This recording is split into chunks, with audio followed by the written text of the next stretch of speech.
आपसे मज़ीद डिटेल्स भी लेंगे, क्योंकि साथ साथ डिस्कशन का सिलसिला भी जारी है। माहिर कानून राजा खालिद साहब, या फरीद साहब हम मौजूद हैं। यार साहब, आपसे भी एक और मामले पर तज्जिया लेना है, लेकिन इस वक्त हमें ज्वाइन किया है सीनियर सहाफ़ी तज्जियाकार रेहान तारिक साहब ने।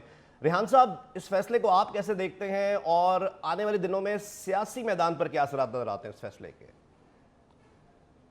आज 13 रुकनी फुल बेंच का जो फैसला है उससे अगर ये कहा जाए कि कोई हुकूमत तब्दील होने जा रही है तो ऐसा तो नहीं है।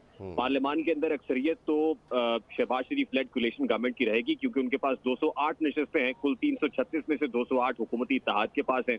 और अगर आज जो मखसूस नशस्तें हैं वो सुन्नी इत्तेहाद काउंसिल को मिलने जा रही हैं तो उनकी नशस्तें 123 हो जाएंगी, जिसका मतलब ये है कि कोई परेशानी हुकूमती इत्तेहाद के लिए इस सूरत में तो नहीं है कि उनके अगेंस्ट कोई मूव बनेगी या हुकूमत अपनी अक्सरियत खो देगी। तो वो तो एक बहुत बड़ी लीड है। तो पॉलिटिकल डोमेन में इस लिहाज से तो मैं कोई तब्दीली आते हुए नहीं देखता। हाँ, और जहां तक ऑप्टिक्स की बात है, जहां तक मॉरल विक्ट्री की बात है, तो बिल्कुल सुन्नी इत्तेहाद काउंसिल या पीटीआई या इमरान खान के लिए आज सेलिब्रेट करने का दिन है। लेकिन दूसरी तरफ जैसे आपके साथ आज कॉन्स्टिट्यूशनल एक्सपर्ट्स और कानूनी माहिरीन भी हैं, ये बेहतर बता सकते हैं कि आज के इस फैसले के बाद एक आईनी बहरान भी की सिचुएशन भी दिखाई दे रही है, क्योंकि सुन्नी इत्तेहाद काउंसिल को लेकर भी बहुत सारे सवालात हैं। जिन्होंने फहरिस्तें जमा नहीं कराई थी, जिन्होंने इंतखाब में हिस्सा नहीं लिया था, जो अपने अकलियती अराकीन को वैसे ही नहीं समझते, वो तो उनको नशस्त उनके लिए तो कोई फहरिस्त जमा कराते ही नहीं है। तो गालिबन कॉन्स्टिट्यूशन के अंदर आर्टिकल 51 है और उसकी सेक्शन डी का जो हवाला है वो दिया जा रहा है कि शायद उसको भी अमेंड करना पड़ेगा।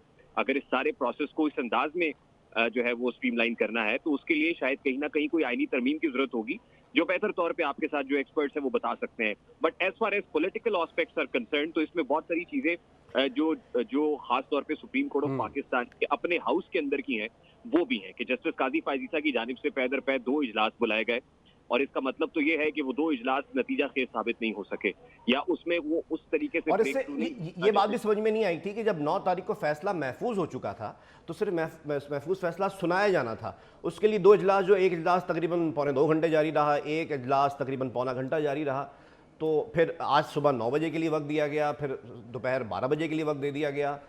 तो क्या समझते हैं आप दुरुस्त फरमा रहे हैं कि उस रोज मुझे तो ये समझ नहीं आता कि फैसले महफूज क्यों किए जाते हैं। उस रोज जस्टिस काजी फाजीसा ने कहा था कि पहले जजेस आपस में कंसल्ट कर लें, कंसल्टेशन हो जाए तो फिर हम जो है वो फैसला सुनाएंगे, तो इसलिए वक्त लिया गया था। अच्छा, आज जो सुबह 9 बजे 9:30 बजे रेगुलर बेंच में फैसला सुनाने की बात हुई, तो इसका मतलब तो खासी हद तक समझ आ गया। वो इस वजह से था कि जस्टिस काजी फाजीसा अपने रेगुलर बेंच में अगर ये फैसला सुना रहे होते तो वो मिनॉरिटी जजमेंट लिखने वाले जजेस में शामिल हैं।